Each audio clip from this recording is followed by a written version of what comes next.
Pharma മേഖലയിൽ നിന്നുള്ള ഗ്രാനൂൾസിലേക്ക് കൂടിയാണ് വരുന്നത്. ഗ്രാനൂൾസിനെ സംബന്ധിച്ചിട്ട് USFDA അവരുടെ ഹൈദരാബാദിലെ കേന്ദ്രത്തിൽ ഒരു നിരീക്ഷണം അല്ലെങ്കിൽ ഒരു അന്വേഷണം നടത്തിയിട്ടുണ്ടായിരുന്നു. ഏകദേശം 5 നിരീക്ഷണങ്ങളാണ് നടത്തിയിരിക്കുന്നത്. പക്ഷേ കമ്പനിയുടെ ഡാറ്റ സുരക്ഷയും ഒപ്പം തന്നെ ഡ്രഗിൻ്റെ സേഫ്റ്റിയെ സംബന്ധിച്ചിട്ടും യാതൊരു തരത്തിലുള്ള ഒബ്സർവേഷൻസും USFDAയുടെ ഭാഗത്തുനിന്ന് വന്നിട്ടില്ല. ഇനി അതിൻ്റെ മറ്റൊരു ഓഹരിയിലേക്ക് വരികയാണ് എന്നുണ്ടെങ്കിൽ 0.5% ഒരു നേട്ടം നൽകിക്കൊണ്ട് കുതിക്കാനായിട്ട് ഗ്രാനൂൾസിന് കഴിയുന്നുണ്ട്. ഏകദേശം ഒരു കഴിഞ്ഞ ദിവസങ്ങളിലൊക്കെ ആയിട്ട് ശക്തമായിട്ടൊരു മൂവ്മെൻറ്റ് നടത്തിയ ഓഹരി കൂടിയാണ് ഗ്രാനൂൾസ്. സോ ഗ്രാനൂൾസ് ഇന്ത്യയിലുള്ള അലിസ്റ്റുകളുടെ ഒരു ടേക്ക് എന്താണ്?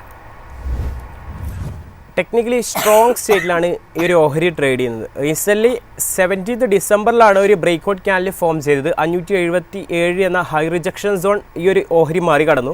അതിനുശേഷം കണ്ടിന്യൂസ് പ്രൈസ് കോൺട്രാക്ഷൻ ക്യാൻഡിൽസ് ഇന്നും ഒരു പ്രൈസ് കോൺട്രാക്ഷൻ ക്യാൻഡിലാണ് ഫോം ചെയ്തിട്ടുള്ളത്. 0.73% മുന്നേറ്റമാണ് ഈ ഒരു ഓഹരിയിൽ കാണാൻ സാധിക്കുന്നത്. എന്നിരുന്നാൽ പോലും ബോട്ടം ലെവലിൽ സ്ട്രോങ് ബൈയിങ് ഇൻട്രസ്റ്റ്, അതായത് സ്ട്രോങ് വോളിയം ആക്ഷനാണ് ഫോം ചെയ്തിട്ടുള്ളത്. അതുകൊണ്ട് തന്നെ ഈ ഒരു റാലി കണ്ടിന്യൂ ചെയ്യാനുള്ള ഒരു പോസിബിലിറ്റീസ്, മേ ബി വരും ദിവസങ്ങളിൽ ഒരു പാരബോളിക് റാലി പോസിബിലിറ്റീസ് ആണ് പല അനലിസ്റ്റുകളും വിലയിരുത്തുന്നത്.